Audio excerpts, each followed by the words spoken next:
Hello.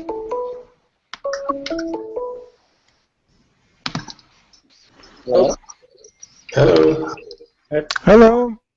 Hello. Hi. So this is the right one? Yes. I think so. Okay, great. Yeah, yes. I do Stefan, Constant, and then there's me. Okay. I don't actually see Igor yet, but I think he went out for lunch with somebody. Let me quickly see if I am in his. There's a few things pinging here, but if I don't see him.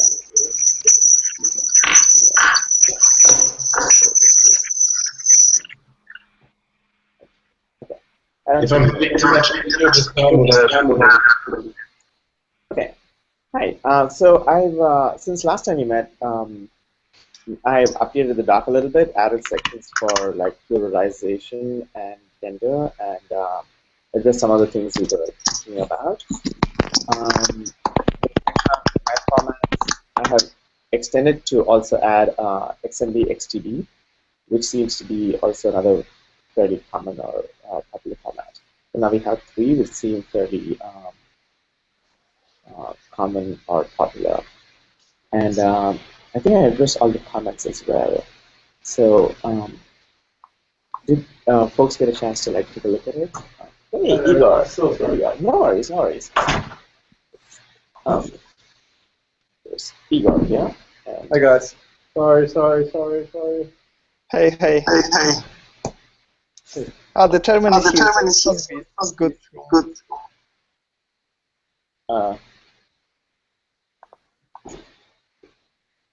Okay. Are we just starting or? Oh, we just started. I just Okay. said hello to everybody, and I said here's the changes to the doc since the last time, and what I've added. There's a new file format. There's pluralization and gender and stuff like that, and at the same time we walk in. So I said, you would like to say hello. I will. Right. So I was wondering if folks. Oh, there's comments. And did folks get a chance to read the doc? Did you have any like personal things that you wanted to add to it that were not captured in comments? Well, I don't know if the idea is like to discuss the current proposal. Sorry, I hear my Yeah, there is a lot of interference.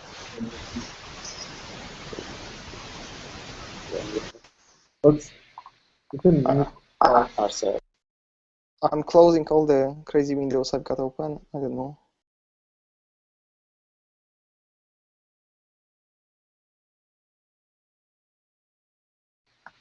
Can you try now? Yeah. Is it okay? Like I can't hear myself like 10 times, so it's kind of better. Yeah. So I don't know. Like, do you want to go over the proposal? Because like I don't know. I think that there are many things that get captured in this doc, which is great because at least we got complete picture of all the items. But somehow the meat of the doc is in the current proposal, like for the syntax of the template. So I don't know if you want to go through the whole doc and just go over the steps, which I think like the doc is great because, like as I said, it captures all the items. But then I guess what people are mostly interested in from the kind of practical point of view is like how they are going to write the templates and like how those templates can be processed later on. So this is what particularly interests me. Then like I don't know what. Okay, so we could actually just go through the syntax quickly again, if that's probably helpful just to get everybody caught up on that. Can you present the doc? Yes.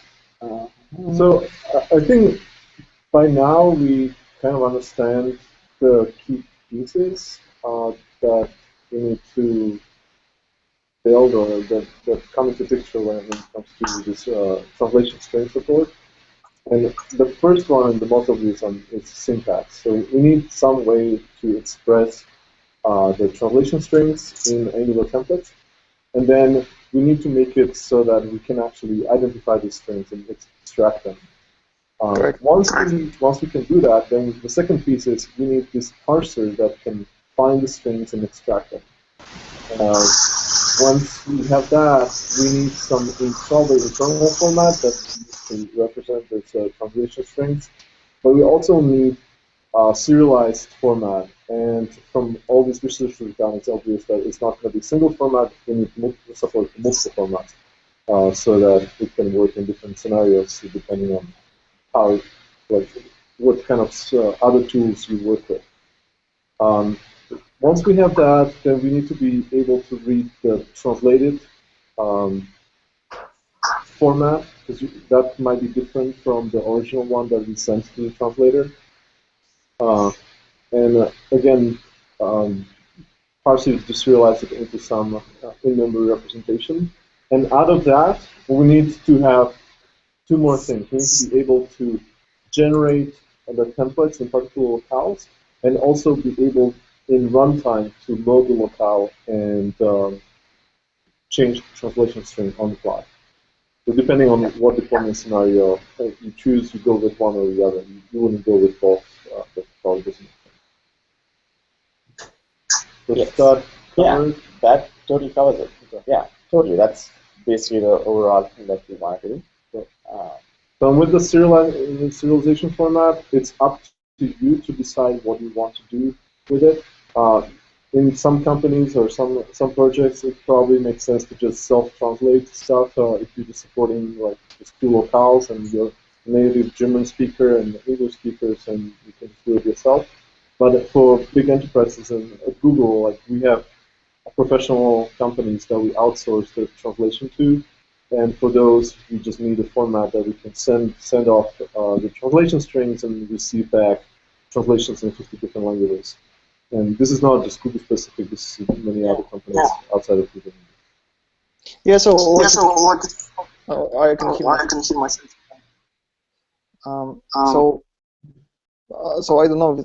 So what I wanted to say that at this point, I'm not that much concerned with the actual format that we get out of the template with all the strings, because yeah, I mean for sure, like every company will have a certain system like to communicate with translators. So on our side, it's the same. We've got like all the translation department, and they require it in the certain format.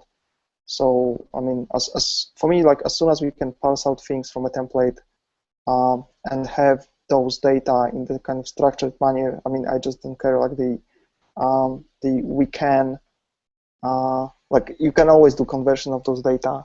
What is for me important right now is like what we actually parse out of the template, and like how you write the template and what you get out of the template as the string, because like just jumping directly to the details, like it feels for me like in the current proposal there are some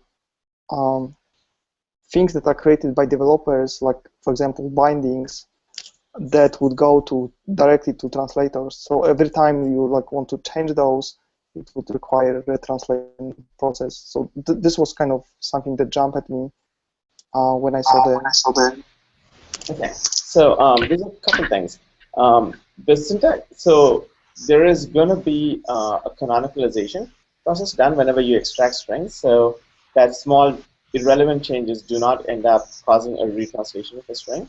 And one of them would actually be like angular expressions.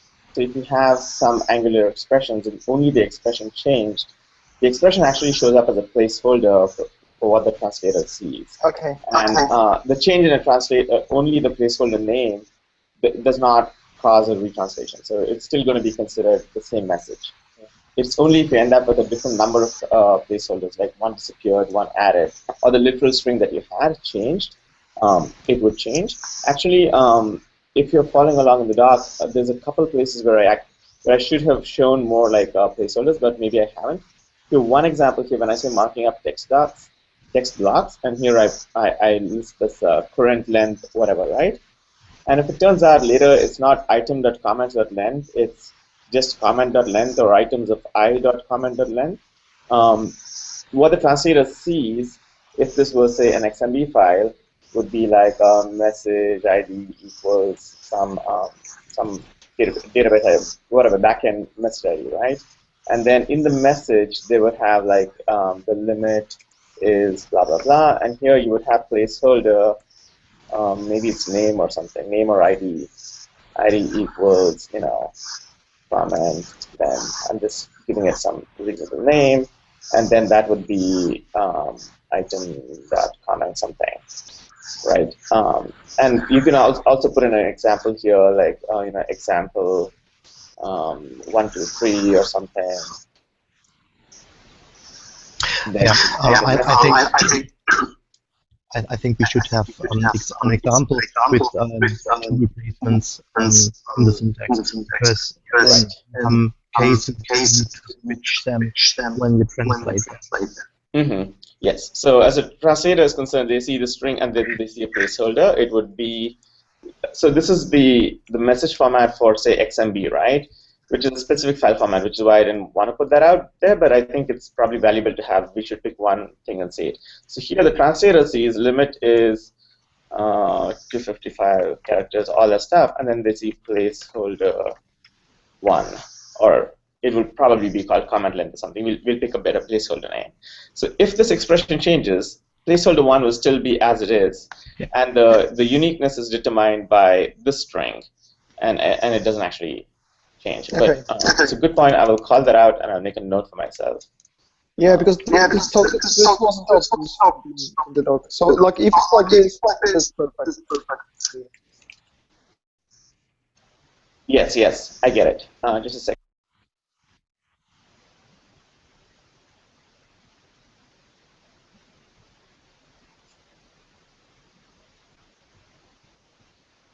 Because like from the initial proposal, I was like really worried that we would be pushing like really stuff produced by developers to translators, so like that they could like potentially break it, and every time we would be like changing this developer like stuff, it would require like a retranslation process. So this the kind of placeholder thing was actual my proposal, but like yeah, I mean if you've got it covered, that's perfect. Yeah. So this is definitely something that we're thinking about, just not mentioning the doc, and we will add it there, because the translator should not be able to break the application by creating a bogus translation. That's one of the guarantees we need to make. That's cool. And actually, we really should have an example with two placeholders, so that you can get an impression how it will look like to the translator in case he needs to change the order of the placeholders, depending on the language where the sentence syntax may require changes. Yes, that's a very good point. And so placeholders are. There's other places where placeholders need to be called out, and I'll make sure I call that out as well, because if you go to the, I'm just scrolling down. I don't know how quickly it scrolls for you, but I will. I'll wait a little bit when we get to these places. So here, like I'm showing like the gender-based stuff, right? So here's a message, and here too you can have an expression, and you would probably put like username here. So there's a need for examples that show like placeholders and expressions inside some of these as well. And when you add that, and also if you nest, say, plurals inside a gender block, and how that's going to look to the translator, I think so that's another important thing to add to the doc. And I'll add all of these, so we get those covered. I'm just scrolling back up to where we used to be. Should we go through the syntax and just describe what it is and how it works? Yeah. So while making up the syntax, I had put a syntax proposal out there, and then there was a comment asking for what's syntax inspired by, what are the constraints. So basically the constraint is you already have an Angular application, right? Maybe you're using one or two different internationalization tools, or maybe it's not internationalized at all, and you want to start internationalizing it. And the question is, like, how do you go forward with this? Because if you start from scratch, you have a lot of freedom. But most of the times you already have some templates, or you have another component you're using or something else. So the syntax should be something which doesn't, it's not, one constraint is you should not be required to add a DOM node above, below something to break a CSS, or maybe you are using a query selector or something else. We want it to be sort of the same HTML that is seen. It should work with web components and custom elements, all that stuff. It should be simple. Like, you don't have to do a huge amount of stuff to make things internationalized, and because it's HTML and has semantics, we can sort of like figure out the places where something needs to be internationalized anyway. IDEs could also like prompt you and say, hey, this thing needs to be internationalized. And we want to use as much standard syntax as possible. For instance, the pluralization and gender one is based upon a like a proposal or a standard for the message format API. So those were sort of like the... There's also one thing that is missing here. It needs to be valid HTML. Because of the runtime or the dynamic mode, we cannot have syntax that creates invalid HTML, because then we couldn't work in the dynamic mode. Mm-hmm. But yeah, I think the first point is very important from the usability perspective, because in many cases, when you are starting to write an application, especially if you're not working on a Google-sized application, you start an application, you build it, and then you realize, oh, I actually now need to internationalize it to 3 different languages. And this step should be additional step. It shouldn't mean that now you need to rework everything you've done, change your CSS, change your HTML structure and whatnot, because that would be a massive change. So we're trying to optimize for allowing you to build the application the way you want. Just figure out, does it make sense to build this application? And once you have it, you shouldn't need to like throw it away and redo it from scratch because now you need it in 3 languages. It should be just additional step that is very natural for the developer. Yeah, I feel like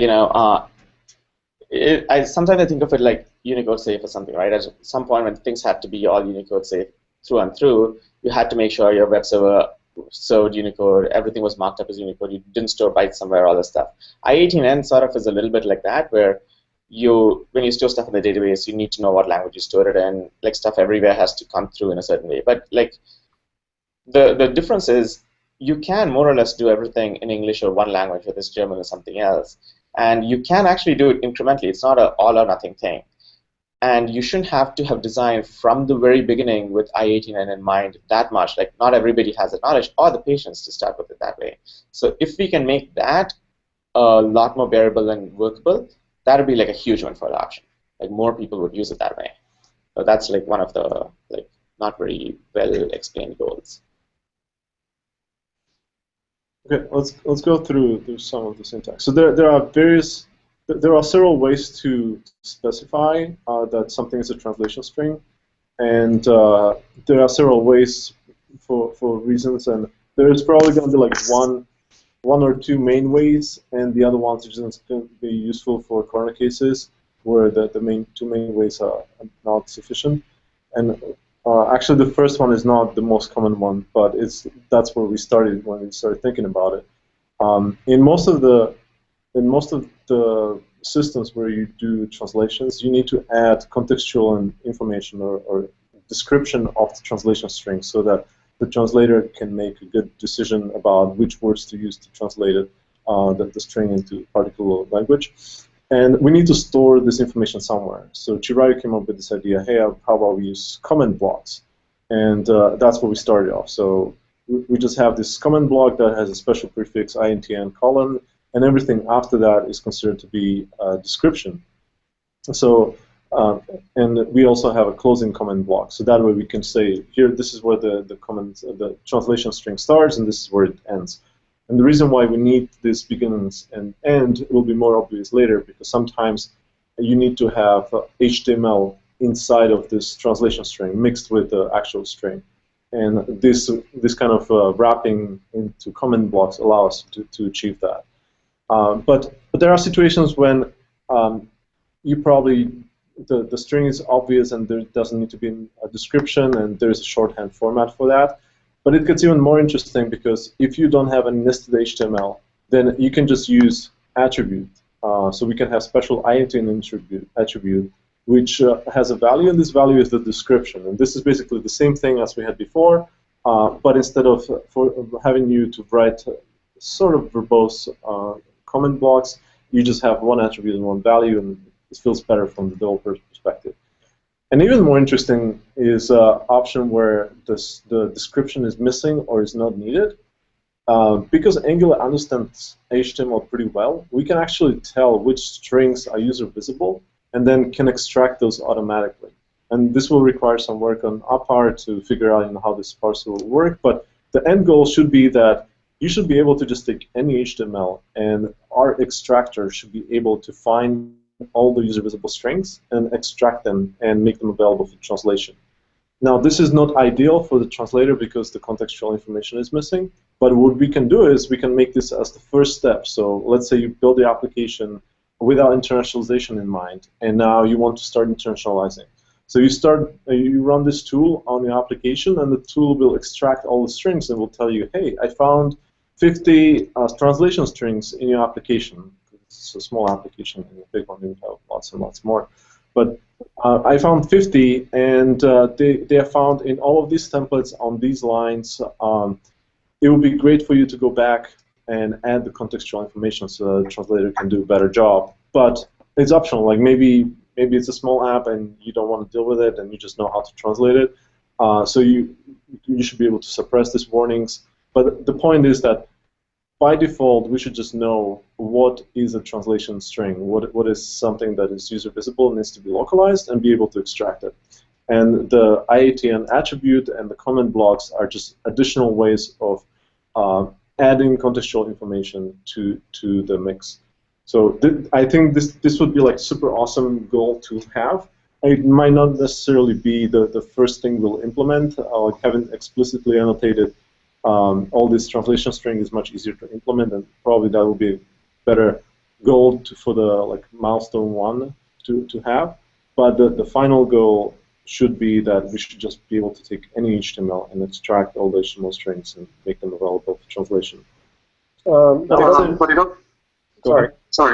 But in order for it to work, you would have to use basically HTML that has semantic meaning, right? I mean, you can't just have the HTML that uses spans for everything, because then your paragraph might be broken into 3 different messages. Like automatic extraction works well when whoever is creating the page is doing the right thing all the time. So they use P for paragraphs, and they use ULs and LIs for lists, and they don't use any crazy formatting using spans inline in the middle of a sentence, because otherwise you're going to get a lot of either broken up messages or false messages. So that's a good point. And what I haven't called out in the implicit text extraction and message extraction part is what the heuristics would be. Some of them would be like if you have a bunch of nested spans, you're not going to nest the messages, right? You're not going to extract each individual one and then string concatenate it and make a bigger message out of it. So you want to probably pick the outermost span. But at the same time, if it's going to be 5 paragraphs worth, that is wrong, and you don't want to pick that much text. So there, if you're doing implicit extraction at the default mode, if you say, I don't want a strict mode, I just want you to go on international application because I didn't pay attention to it, you would get these things called out, and it would say, okay, here I found this big chunk of block. It has to be localized, but I'm not sure which sections to pick. Here's a warning, go pick it up. The text is longer than, say, 200 characters or 400 characters. You sort of test it on a few applications and figure out what the length is. And for nested things like, say, you have a bold or a link or something else, those will automatically be suggested as placeholders, and the default extraction will pick those as placeholders and give you substitutions for them. And we can try to be smart about it by trying a few applications. But it's still a heuristic mode, and the suggestion is the translator needs more context anyway, so you would probably go add it there. However, if you were like the case that Igor mentioned, you have an application and you also want to support one other country or 2 other countries, and you already speak that language, or you speak one language and your friend speaks another, you don't actually have to go add all this context. You and your friend could just hack it together because it will list out all the places where you need to do something and incrementally mark it up. So it's but again, this is a later milestone. In the first milestone, all of the translation strings will be explicitly identified using the attribute or the comment, which will allow us to just build out enough of the system to show that this works, and then we can enhance it using the heuristics and the implicit mode. Okay, well, you might want to look at the HTML translation console extractor, because that's pretty much what it does. I don't know what it uses to determine where to break messages. I think it just uses it by element, but might be just a good place to look at for ideas.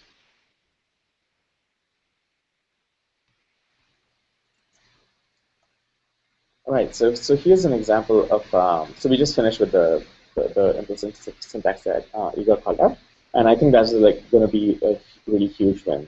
It would make most people want to internationalize stuff without heavy extra markup and stuff. It's the genius of Igor. The next section, marking up HTML blocks. Here's an example where you had a few things that you need that have to be translated together, in the sense that the translator will translate this much better if they have the whole context. And what's not shown in this example, or what's not obvious, is in some languages you may need to reorder the links. Maybe one comes before the other or something. Like in the past, in the old Gmail interface and stuff like that, it was often better to have like reordered a couple of controls, but you couldn't because it was not in the right way. So the translation strings ended up being more verbose or repetitive. And when you mark up a block like this, the translator sees them as placeholders, but they also like see the three separate translatable things together. And I will add what the translator sees or how the message structure will look like, as I mentioned earlier, to this talk to show what happens to the section. But the interesting thing is that you don't have to support it, surround it with a div, which may break a CSS or some other part of the JavaScript which is doing query selection. And the variations that Igor called out earlier, where you use, if you're okay with adding the div, or you already had a div, like you can use the i18n attribute, like we talked about earlier, and that would give it to you as well. Here's attributes. So yeah, up until now we talked about just text nodes and how to translate text nodes, but in many cases we also need to translate attribute values, and for this we need to have some mechanism. And while we were at it, we thought like this i18n attribute was pretty good, but we could extend it to also allow us to provide description for any attribute. So in this case, we have an input element that has a placeholder attribute and a value first name. First name is a translatable string that needs to be localized. And the way we can tell the system about the string now is forget about implicit mode heuristics. How we do explicitly tell the system that there is a translation string that needs to be translated from an attribute value. You would just create a new attribute with the same name but prefixed with i18n dash. And what this would tell us is that, hey, there is an attribute called placeholder. Its value is what needs to be translated. And the value of this attribute is the description that can be used for the contextual information that can be used for the translator. So using a single attribute, we can point to an attribute and its value needs to be translated. And we can also provide a description for that message that needs to be translated. And just like before, if you don't have the contextual information or it's not necessary, then it's enough to just specify the attribute with the attribute name, and we know that we need to extract the first name. And eventually, through heuristics and stuff, we should be able to just not even need that, and we should be able to just pull it out just because we know what HTML looks like. Now, this gets tricky with web components, because in web components you can just make up your own attributes, and we are not going to be able to tell what is a user visible string. But we have an idea about how to deal with that using something like exterms file or type information for web components. And it's a bigger thing, something that we need for just statically analyzing templates and other things. So we don't want to deal with it now, but we have a plan how to deal with web components, and I think it's going to work pretty nicely there. Yeah, let's talk about the assets. So just a second about the attributes.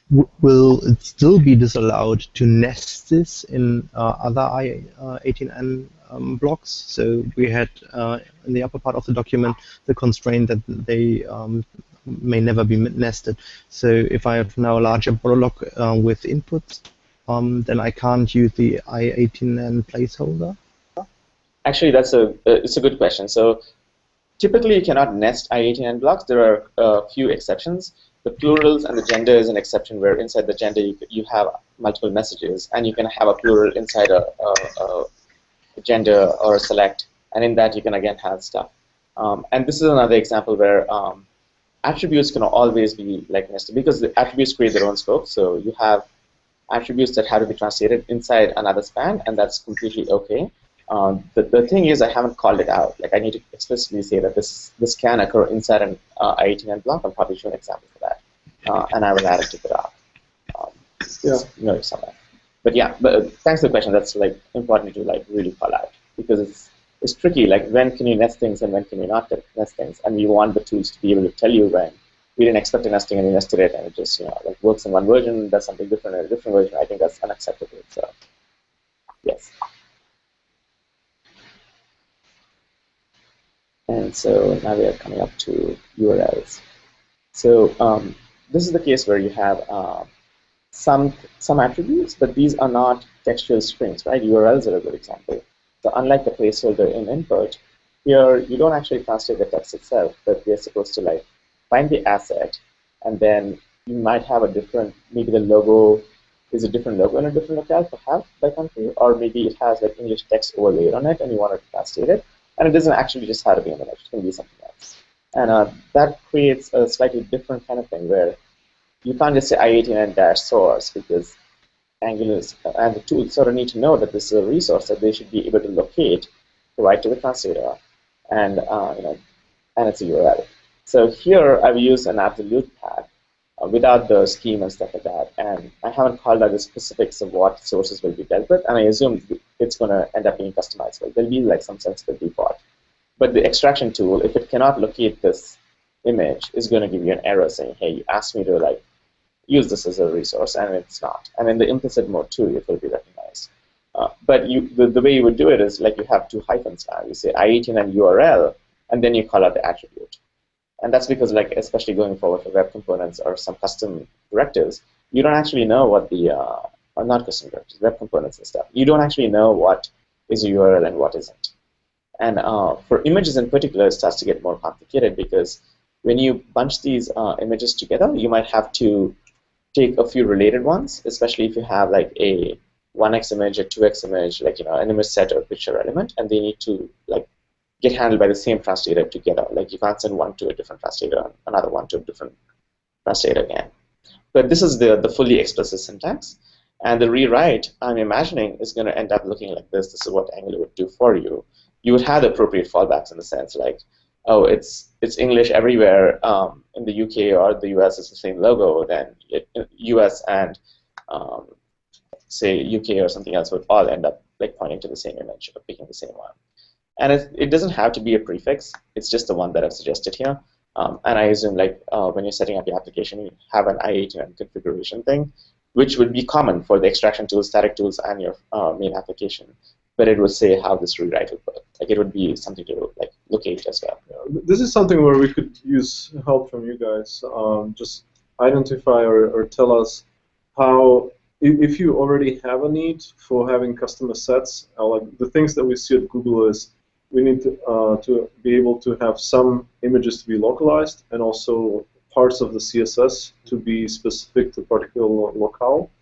So it means that the tool that we're building should not handle just strings, but it really should create like localization bundles of some sort, and these bundles will contain the string as well as the static assets like CSS and images and maybe fonts or I don't know.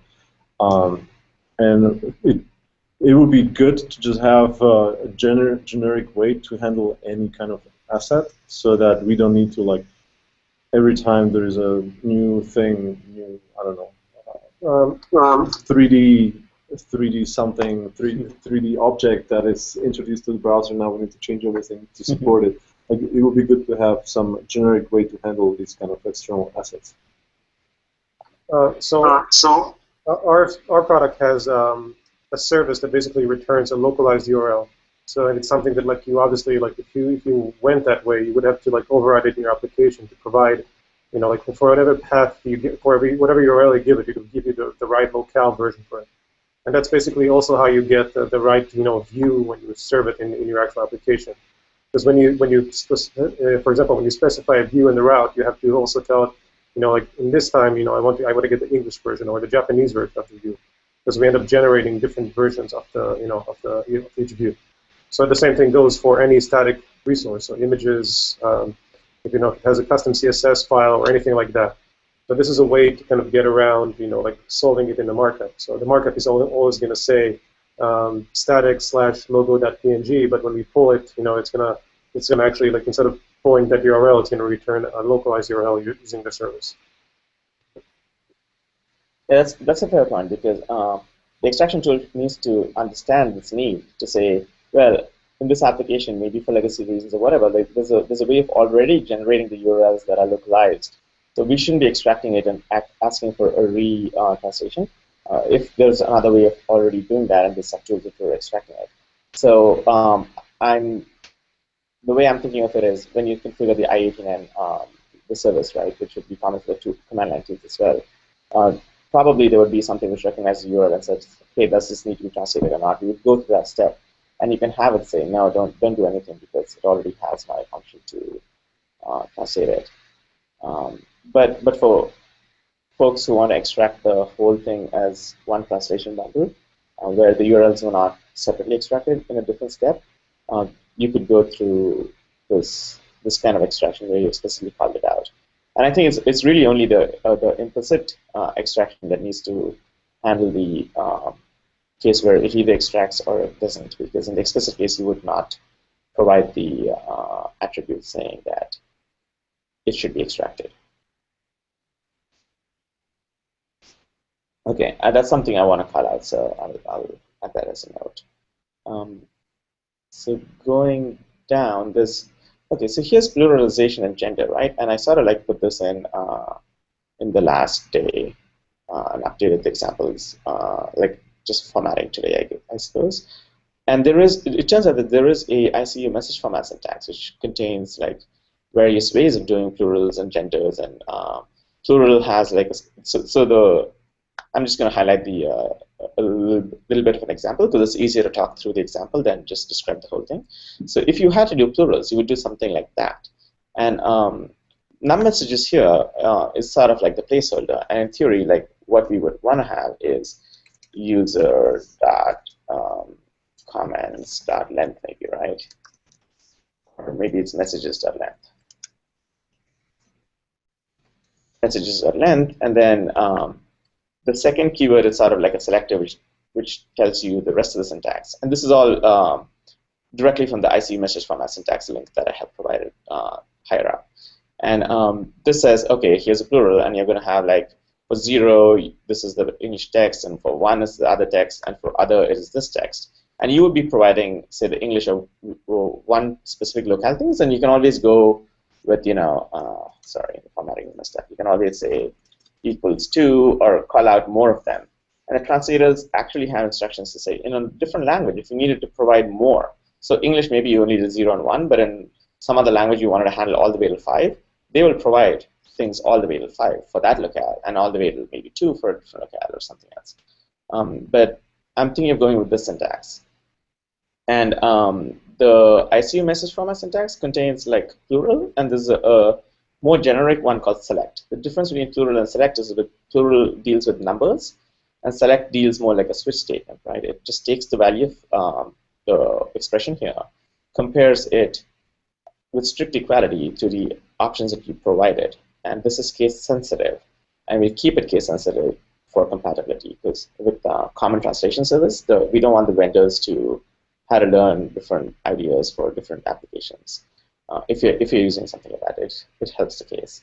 And there's also another thing called select ordinal, which is like the select but for numbers, and I haven't covered that here, and we probably won't support it right off the bat.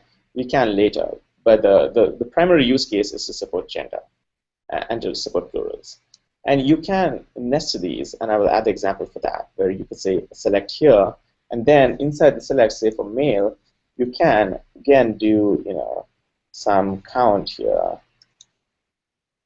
and then go with plural, and then like give equals 0, and do stuff like that. The whole that kind of nesting, that's allowed. You can actually like nest a bunch of genders and stuff. And I will call out that the nesting possibilities there here as well when I go through and like talk about nesting throughout the document. And you can also embed HTML inside here, right? Yes. You can have spans, and like basically this is a brand new message until the closing right brace. So you could have like a regular whatever you could have a span, you could have links, you could have other stuff there. And so that's the syntax. So this makes it a little bit interesting from the perspective of implicit syntax. Because in the implicit syntax, if you had a span which just did this, then in a non-i18n Angular, you would actually see this text as it is, right? But we would like interpret it as a plural or a select or that kind of thing. So, like before Angular processes the template. So what I mean is, so all the syntax we have today, if we use it against 1.2, your application will look exactly the same. Just nothing internationalization happens, but your application doesn't change behavior. But here, if you had this inside a span block, now your application actually looks different, right? Because with i18 and Angular, it is going to print you invite him to your party. But in Angular 1.2, you will see this text literally as it is. So, I mean, it's not a big deal, but I'm just trying to keep the syntax. So what would you say? Before Angular processes it? So if I just took this code and put it inside a span, and I ran it with Angular 1.2 or 1.3, which has no idea of Angular, of internationalization, it would literally show you this exact text in the HTML page. Yeah. But in 1.4, whenever we have this, it looks different. And this is the only syntax that will be different between 1.2 and internationalized Angular. All the other syntaxes, if you were just looking at English, will look exactly like they were supposed to look. And so that was something I wanted to like call out because it is different. And I felt, well, we'll see how we are going to go with people like moving to new Angular, because it's possible that you're going to test a new version of Angular, and maybe you don't want to make it fully internationalized, right? But you want to upgrade to that version anyway. And you don't care about internationalization at all. Like, you're just upgrading to a new version of Angular. And suddenly, your stuff should not be different anymore, or like behave differently in your application by moving to a new version of Angular. So I feel like, at least my initial thought is to make the syntax be recognized only when you explicitly use i18n on the span or something else. Otherwise, we sort of like don't ignore it. But the extraction tool, when you run it, will warn you saying, hey, you used something like this, but you didn't mark it with i18n. So we'll have like a linter, right? Like the linter will also look like lint for i18n. So your worry is that somebody has a string like this already in the application. Somewhere, maybe it's an example. Yes, by just upgrading to Angular 1.4, they suddenly have like their application doing something different. And they were like, I only care about English. Like, this was my documentation for this message format. Mm-hmm. And so just something like that. So like in the implicit syntax, I would rather not support it. I would suggest that you add an example how the friend gender in this case is extracted from the basic syntax, because I thought that the friend gender is a variable in the plain HTML, but how should the translator get an impression of what choices are possible, like male, female, and so on. And the other thing I would like to mention is that I'm not sure that HTML should be really allowed in the replacement, because I could imagine something like breaking the page or even adding web components again in the translated message, which then have to expand again and so on. I'm not sure about that. But once again, the translator will see only placeholders. The actual HTML is going to be hidden from him or her. So the translator can move the placeholders around, but cannot change the content of the placeholder. During the extraction process, we will remove the HTML and replace it with a placeholder. And then once we get the translations, we will change the placeholders with the original HTML. Yes, what Igor said. And also for the friend gender example, the question that you asked, it is true that I haven't actually mentioned how this would be extracted, because it's a little bit unspecified in the original syntax as well. And I'm thinking of something like friend.gender, perhaps, like allow regular Angular expressions, and otherwise it's a literal string. Like the thing is, this is going to end up being a placeholder, so it really needs to be a variable. So we may insist upon putting the double curly syntax, because if you don't insist on a double curly syntax, then what happens if you have commas and arithmetic and more complicated expressions? Like the double curly just says, hey, I recognize this as the beginning of an Angular block, and you would probably here's one example. Like this is kind of what I'm thinking of right now, but I haven't like put it as a proposal because I just want to like think through it a bit more. But if you did that, like friend.gender, the translator sees friend.gender, like that is a placeholder. So they see it like capital friend underscore gender maybe, right? And their instruction is like you just have to leave it the way it is. And then they get to see male and female and other and then translate these parts.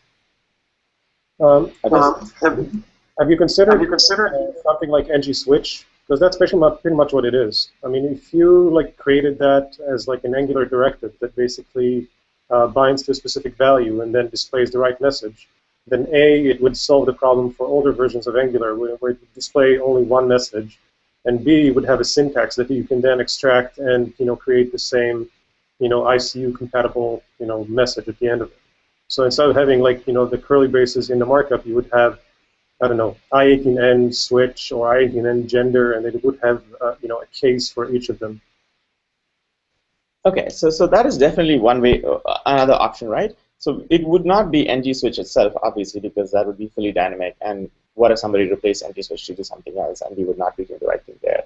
So it could be i18n switch or something else, and that's definitely a possibility. The reason I left it the way it is right now is because if I wanted to go with like a proposal or syntax proposal that already existed and not invent a new one, and the ICU message format syntax at least uses this one, so I imagine that non-Angular applications which use the ICU message syntax would be written this way. So then we have some compatibility with that syntax. And the select is like a more general thing, and then the select ordinal and stuff. So instead of having a different proposal for like plural or select or like re-implementing our own thing for this, I went with this. But there is no reason we can't have like the parallel. Like for every ICU message syntax, like plural or select ordinal or select, you can have an Angular way of writing the exact same thing which translates to this, like a one-to-one correspondence, which does not increase your burden as a developer. So that's definitely like a good like suggestion, and I haven't like really thought through like what that syntax would look like. I actually never thought of using the ICU format as you used it, and now that I'm looking at it, I'm actually liking it because it's less verbose than what we have at ng pluralize, and I don't know. I think we should explore both options, but I'm not ruling this out. I kind of like it. Like there will be challenges with it, but yes, with it. Yeah. So there's some other interesting things that happen here, like with plural, right? What I haven't shown is in the syntax is option:2, or I forget what it is. Maybe it's offset. Yeah, offset, which tells you like how far high equals 0 equals 1 stuff it's supposed to go, and otherwise it means people when they're translating, you can say a few, or a little bit, or like many, and when you're using different kinds of words based on the messages. And I haven't actually explored all the different ways of that thing. And if we had our own syntax, we would maybe have an offset attribute, right? But we had to like think through all the possible ways that you could express an ICU message and see if we have corresponding ones in our syntax. And maybe we'll have a few, and some won't be there. And it's okay, but like I just don't feel super inspired to have an Angular-only syntax if it doesn't buy us anything more, and maybe it does. I don't know. Like, but it could be the more verbose option, which solves some other problems. But definitely add that as a comment. Like, I want to explore that because I feel like I haven't given it enough thought, and it's wrong. Like, I should really like. I think we should bring this up in a wider team discussion with the Angular team, because I think there would be a lot of value in adding this to the core of Angular, just having direct template compiler support, because then you get pluralization even without internationalization, which is still useful. Instead of like, you don't need to include a special internationalization module just because you're using pluralization. I think that pluralization has it's important in internationalization context, but even without, it's still important enough that it should be part of the core. That's a good point. Yeah, because even English messages you want to have like, typically I suppose people are using ng switch there, but this is more succinct, of course. So, the rest of the document, I believe, is just talking a little bit about how you would canonicalize things, when you would extract a message. Going more into like implementation details, it's still not fully fleshed out because it doesn't mention the heuristics that I used. It also doesn't mention when you would consider a message to have changed and go for retranslation versus not. That's something I want to like add in explicitly because these messages are going to get stored in some backend somewhere, or like a PO file or something else, or maybe it's an XML file, and they tend to use, if it's a database, there's a database identifier, or if this is a XML file, it's going to have an ID as well. So all these messages end up with an ID, so you can know if the message, like if we have a way of canonicalizing to the message ID, like if the message ID changed or not, that's how you would retranslate. And I haven't called that out because almost rarely, I mean, almost never are you going to explicitly write a message ID anywhere, but it's part of the implementation details. And when I start fleshing out more of the implementation stuff, I will add it. But this is just like a high level of, here's how, sort of like how we're going to extract this, here's how like the syntax is going to be recognized, that's what's going to happen. And one example is like comments inside an i18n section which are not i18n comments, they wouldn't be considered for figuring out if the message changed, right? Like if I add a few characters here, the rest of the stuff should not go for retranslation. Like it doesn't matter. So things like that. And this section will be expanded. This is just about the things we already discussed on implicit syntax, but there's more detailed explanation. That's basically what we talked about. File formats I touched upon a little bit. There's like two popular ones if you just do Google searches, which is xlib, which is used by, say, Xcode and iOS apps and stuff like that, and a bunch of others. It's also very popular. getXPO is the GNU version, and it's very popular if you were using Python scripts and extracting from Python, a bunch of other things like the portable object format. The ICU standard for the message format and that entire website, they use XMB XTB, which also seems to be very popular, and I like the format because like the placeholder examples that I talked about where I had set PH for placeholder, and you can like provide an example there that the translator could see as well for what that placeholder could potentially look like. Some of those things were more understandable to me, so I like that. It's also something that's used internally at Google, so that like makes me feel like, okay, it's another thing that I want to support. So it's basically these three big formats that I want to add primary support for. And so the internal data structures, when I actually like nail them down, will be something that can support each of them. There are differences between these. For instance, getXPO is actually a storage format. So you can store deprecated messages or messages that were there from the previous version of your application that are no longer used, things like that in it. Whereas with xlib, it's only a transport format. You're not going to have old deprecated messages in it, for instance. It's just like you send it to the translator, it comes back, that kind of stuff. So they have some differences, but I want to make it so it's something you almost never have to deal with. And I want to like think of when would you ever have to deal with it, and can we like take care of it for like the developer, so you never have to like really worry about it. If there are enough tools to convert and then do the right thing, and you can have like a portable storage format, then it's not really an issue.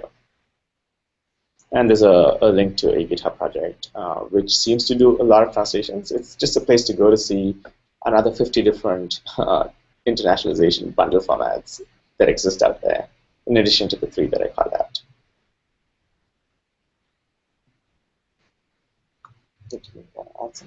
No, it sounds good. I mean, the key takeaway is that we'll need to support multiple formats, whether we like it or not, and we just need to make the system modular so that we can build these different serializers and add more, or allow people to build their own if that's what they want. Okay. So the runtime format is the one which there's slightly different constraints for it, right? Like if you're loading messages at runtime to be in a fully dynamic application, you switch to locale, it's going to switch to French, you're going to load the French translations which weren't previously loaded. This format is should be geared more towards lower, it should be highly compressible, or it should be very small, like lower latency. You can load the translation very quickly. It doesn't have to like store deprecated messages. It's just a different format, which also hasn't been mentioned. Okay, 2 minutes. Yeah, we're out. All right, we are actually out of time, it turns out. I haven't changed too much to the tools and plugins sections, which happened to be Let's just move to a different room. Yeah. Yes. I'm sure people have questions. Yes. Let's just find a different room. And we'll be back. Just on hold for a few minutes. I think so, yes.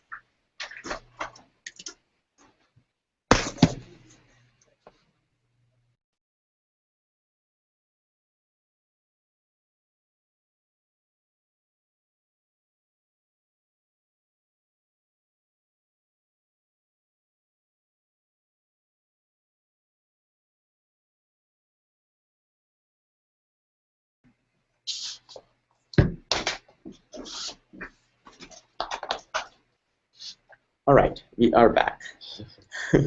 So, what did I do? Tools and plugins.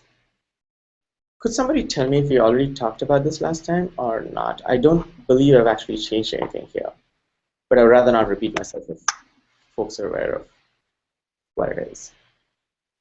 Nothing to talk about. I don't remember. Oh, okay.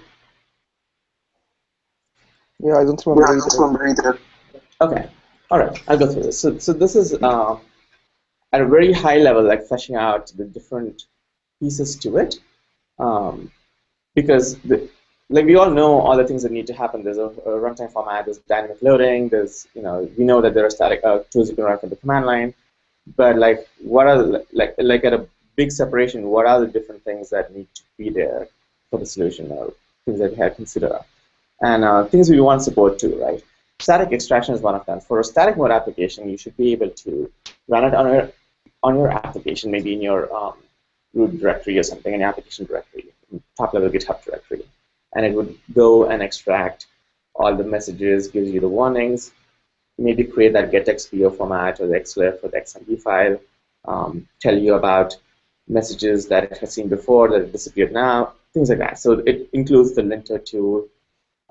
It would use the linter tool. There would have to be a linter tool, but it would extract these things, and then it would send to the translators. What's interesting is that you had to do the extraction anyway, even for the dynamic mode, because you want to generate this JSON that is going to get loaded dynamically. So something has to go to the translators, and that would be like the job of this static extraction phase. In this phase, it will also use the same configuration that your application is going to use. So the configuration for i18n should be sort of a common thing, because not only does the main app have to be valid with the same thing, but in that configuration, you could specify things like, when I say a URL like this is my base URL or something, I'm going to tell you that the resource files are actually located under static in my root directory or somewhere else or whatever, and some other stuff like that. One of the things I wanted to do is have this tool also play well with like regular build tools. It's not like every time you run it, it's going to go do the entire thing. So you can start making. I don't want to add stuff that makes, if there is a build or a file watcher, I don't want those things to sort of get slow. And like having looked at some really cool, really fast build tools, one thing you need to know is whenever you run a tool, you need to specify all the inputs and the outputs. And in something like a extraction or whatever, it goes and discovers a bunch of input files. So it's not easy to say what all the input files are. So like GCC, for instance, when it goes through all the header files, like it has an option to tell you these were the header files that I actually discovered. So if any of them changes, I need to be rerun again. And so we'd have like flags to also dump those kind of options to do the same thing for integration. Static app generation is the opposite. Like after you extracted stuff, you send it to the translator, you get something back. Now there's two things you can do. Like either you would convert it into that JSON format we talked earlier, so your app is going to be fully dynamic. And in that case, all you had to do is serve it and not do a whole lot. You would configure how to load the things from the server, but that sort of is about it. But you may also want to like go fully static and say, I want a different version of my application for each locale, and it's going to, like, the translation will be hard-coded into that. So there's nothing it's doing at runtime. As soon as you load the page, it already has the translated versions. So this would be something which uses the results from the translation and then generates these versions of your application for you. So this is a separate tool, and it may or may not be there in like the very, very first prototype, because it's not like super important, but it is very important for like the final solution, even like 75% final. The dynamic mode of pre-compilation. So this is how the what needs to change in Angular itself in order to be able to do i18n. So the syntax we saw earlier, where we had the pluralization syntax or the i18n blocks, these things need to be recognized by Angular, not as directives, but even before that. Because if it's treating them during the compile step, it's a little too late already. We need to recognize this before Angular does a compile. So there would be a pre-compilation step, and so the HTML parser at that point has to go through this, figure out which ones are i18n blocks, either through the comments, which ones to ignore, construct the message ID so that this is a fully dynamic mode, right? It construct the message ID, so if it loaded the JSON file or whatever, like it's gonna like look up by that ID and do the right things, and update the values and stuff like that. There is a limitation that we should talk about. It's missing in the doc. At least I don't see it yet. The Angular translate was able to change locales at any point, and it would just change all of the translation strings throughout the whole application. If we want to build this into Angular, the way we are currently designing it, we will still be able to change the locale dynamically, but it will only affect the new views that are created by Angular. So if a view was already created, we would need to destroy it and recreate it in order to change the locale.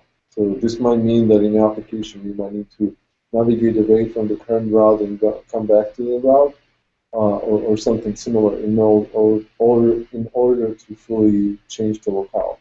And this is a limitation of the current design, and it's something that we need to discuss and see if it's a big issue that will force us to rethink the whole approach, or if this is a good trade-off to make in order to take this really into the core of Angular and don't affect anything else in the system. Yeah, that's a really good point, and I added this like just before the meeting, so it's not like anybody has really read it, though I do see a comment.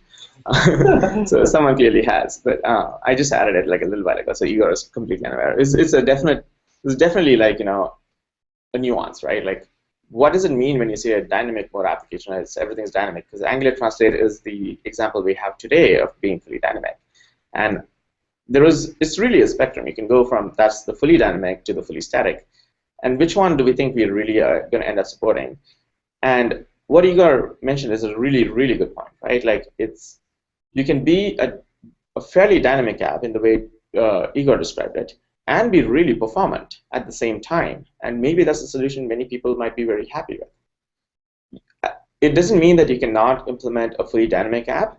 You could do that, but we would set up a whole bunch of watches in many places, and it would complicate the pre-compilation step. Like we would introduce all the extra expressions which didn't exist. We could sort of make it, but I'm not sure I want to do it right in the beginning. It's more complicated than that, because if we went the fully dynamic way, then we also need to make assumptions that each component needs to support i18n. Yes. So when you build a component, it needs to be built in a way where i18n is a thing and that you need to worry about. Whereas with the current proposal, it's something you don't need to worry about for most components. Yes. Like it's just going to work because we will recreate a component with the right localization strings. Exactly. Whereas if we went the fully dynamic mode, then you cannot.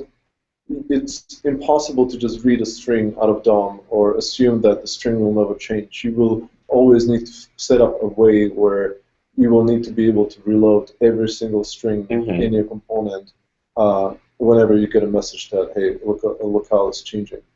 Yes. And this might be too much to ask for many component writers. And for this reason, maybe just going the route where we will just, when the locale changes, we will just efficiently destroy and recreate the element. It might be a good enough trade-off to make everybody happy. And like this is up for discussion. I would like to know what you guys think about this. Exactly. I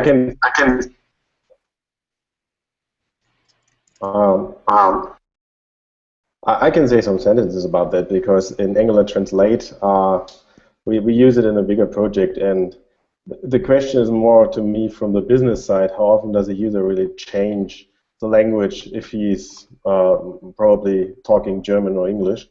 And will he ever scroll through all the languages to switch it twice, 3 times, or every 2 seconds? So what we have experienced, at least currently, we're still developing this bigger web application, but I don't think that the dynamic mode in its extremes, as we have it in Angular Translate, it's pretty cool to show, but I guess in real life it will not really be that important. So a user will, I guess, get used to that the page is being re-rendered or whatever completely, or the view.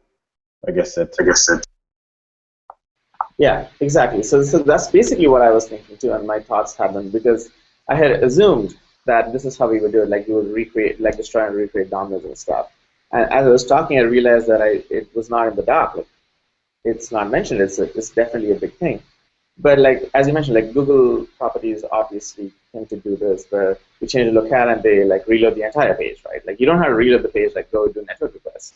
But the fact that you destroy it, the DOM will be created, is sort of like something people are used to. But the thing is, if you're changing the locale, you probably didn't understand what you saw, or you sort of.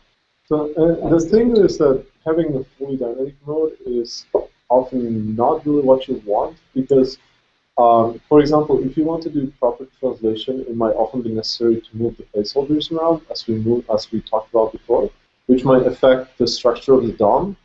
And doing that kind of change on the fly, it's certainly possible, but it would just complicate things so much, and the benefit of such complexity is very small.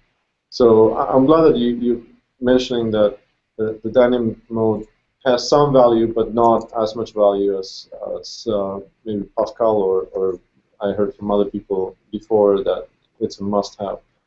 So I think we should make it easy, and I think there is value in this dynamic mode, but just not making it fully dynamic the way it works in Angular Translate will help us simplify the system significantly at a very little cost to the user experience. Yeah, so like, like the only real use case I've heard, like, you know, for this kind of more dynamic reload is developers and translators, like people actually testing an application and seeing like, okay, does it break in my language, or like how it looks in Japanese and everything. So, but like still, I don't think those people require this like extreme dynamic thing, which, you know, like every bindings are just like, you know, without like creating any DOM. So I think as long as we can refresh the DOM, like recreate the same view without too much pain, like without losing state of the application, I think this is just like, you know, like from my perspective, is like definitely good. Yeah.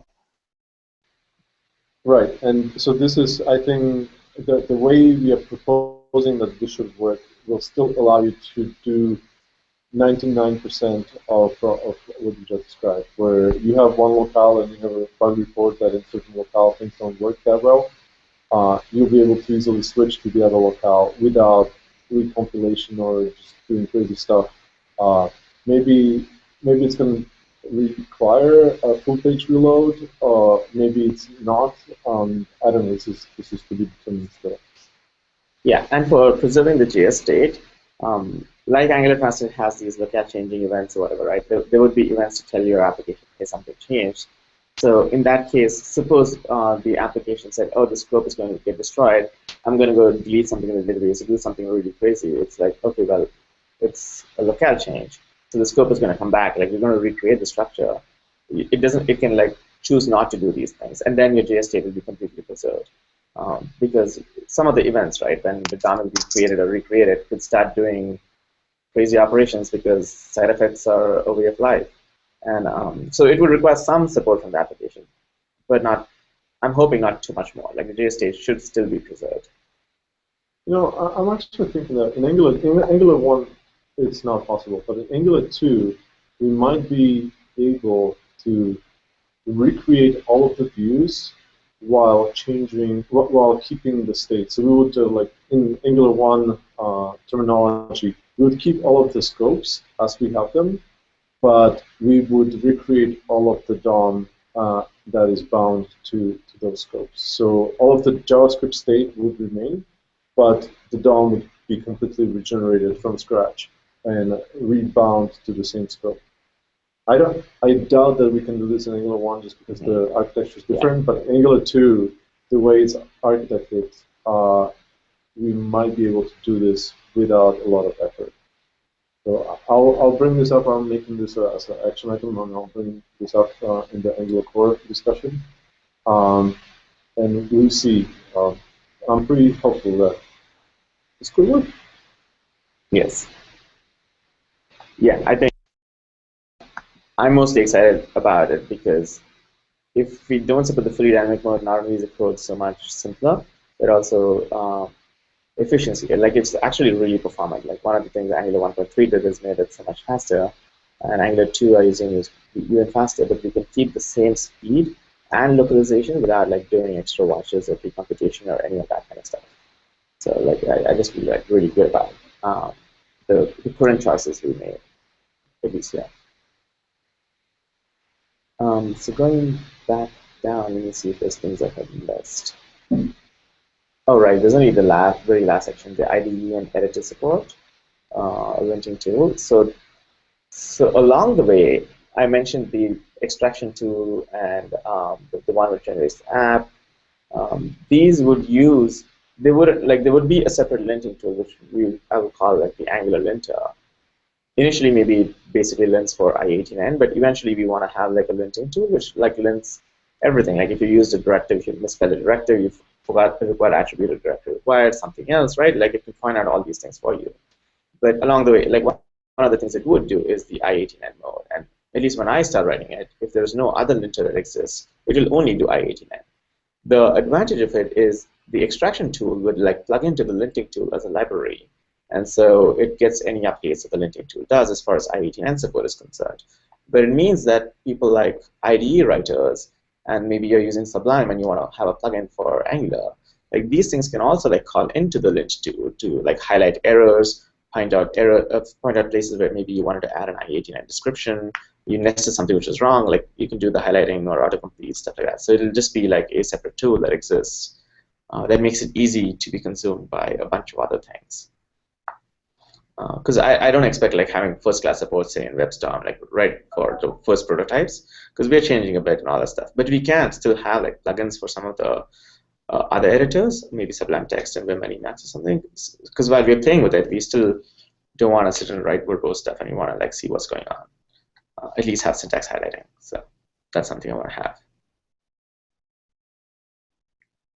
Okay, so I think that's everything we have in the doc, and I think we should just open it up for discussion, like any questions you might have, and then we can talk about the next steps. So I've got just only one question. So if you could you mute the microphone first? Yeah, thanks. So just basically it looks all good. I mean, it's like really comprehensive and it's like cool. So what I would like to do is to run this through the use cases that I know of, and because so the thing is like that like I really find this idea of like using text as the localization key really cool. But in applications that we've got already plenty. Like there are existing applications that got already things translated, and they're using those artificial keys. So I'd like to just go over all the applications that I know of and just make sure that this proposal works for those apps. So my question here is like, can I like go after you from time to time, like ping you, try you, and like disturb you from time to time, like asking very precise questions? Because like today we were in the company, like we were just going over the doc, and we kind of couldn't realize that you want to extract the placeholders. So just would like to avoid this, kind of losing time, like kind of downtime, like the. So or if we could have like more regular hangouts for like just details. So like this is just my only thing. It looks good generally speaking, but I would like to go like really deeper to the details right now. Yeah, actually, I really want that kind of feedback. So feel free to like either directly email me or like just like ping on Hangouts or something and say, hey, I saw this part of your doc, because like the comments are helpful, but I don't always.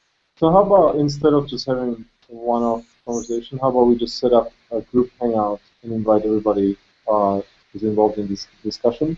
And then whenever you have questions, you can just ping that hangout, and we'll just respond. And whoever doesn't care can mute it and just check it once in a while, but whoever cares can just be there and we'll be around and you can ask questions. That works for me. As long as we get like kind of like faster communication channel, that's just perfect.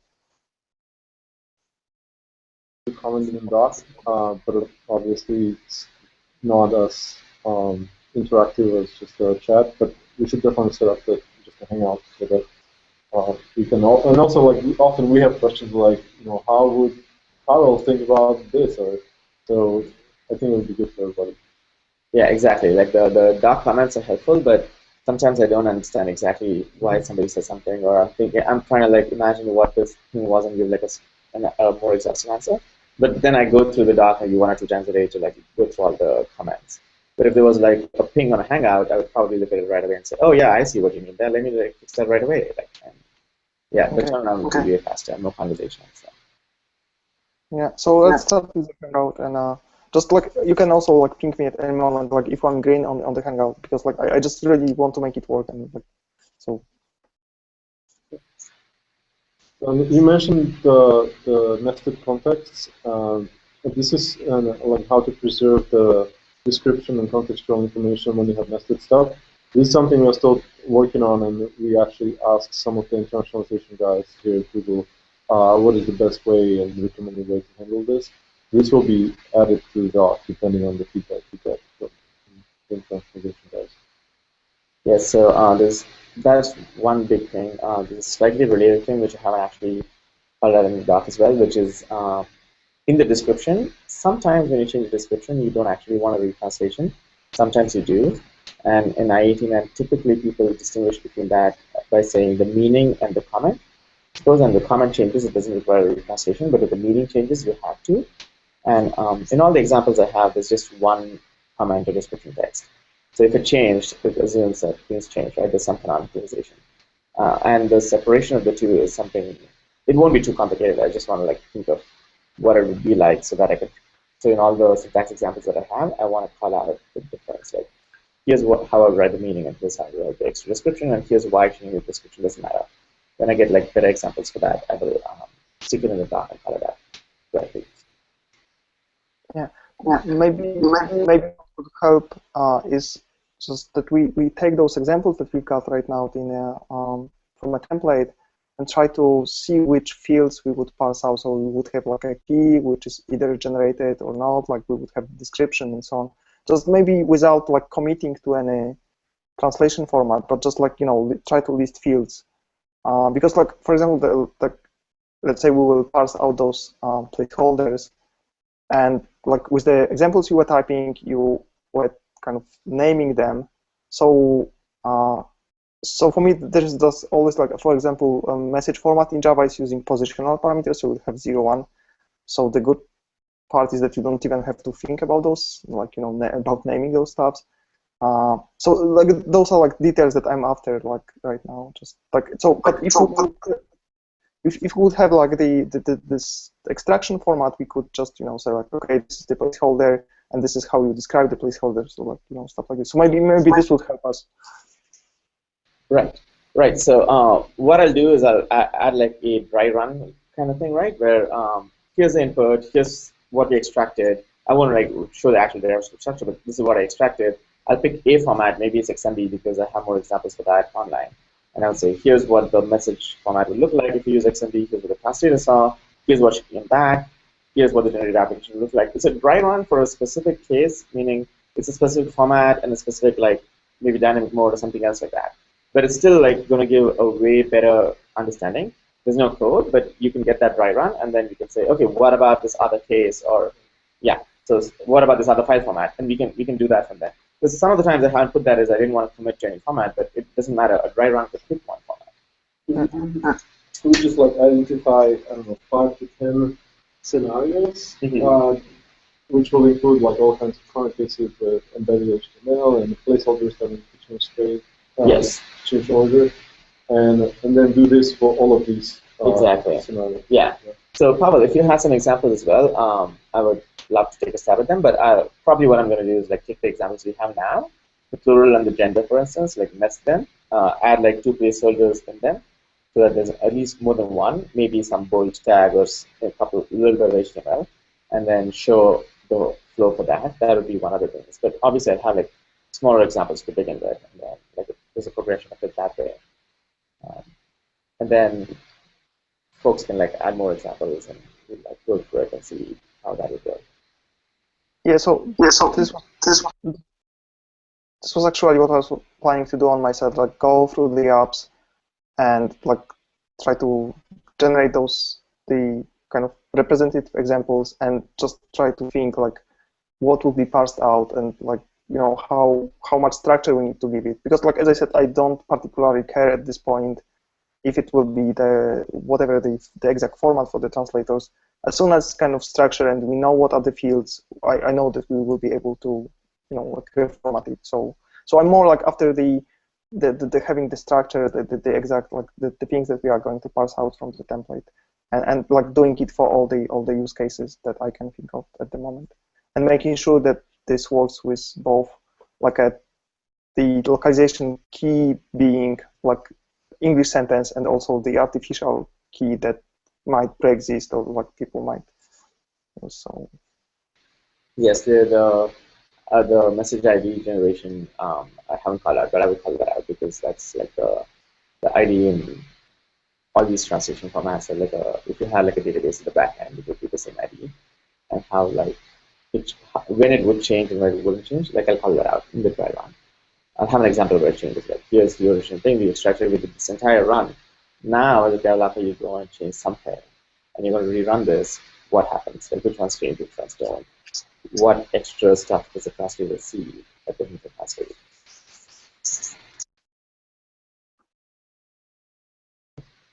Do we have other questions? Yeah, I think us know. If you come up with other questions, I'll set up the Hangout right after this so that we can post questions there. The next steps, I think the first thing should be, like, I have a whole bunch of action items we need to add stuff to the doc, but we should also identify these scenarios and especially the corner cases that we need to be able to handle, and then write up, what the format is going to look like in different stages, like through extraction, and then what the translator sees and what eventually ends up in the browser. So that's one action item. And the other one I asked about earlier was we should start thinking about how this stuff will get translated using professional services or maybe even like crowdsourcing. And if we could start doing the research in this area, that would be awesome. And maybe one of you could own this and just like start looking at, because there are companies that do professional translation. I know that for Android, it's possible to just go to the Android Play Store and request your application to be translated, and then it goes to like some companies, and I don't know if there's bidding or I don't know how that works, but eventually the company gets picked and you agree to pay a certain amount for the translation, and then what you get back is all these XML files that you can use to ship to your users, and then the application is localized.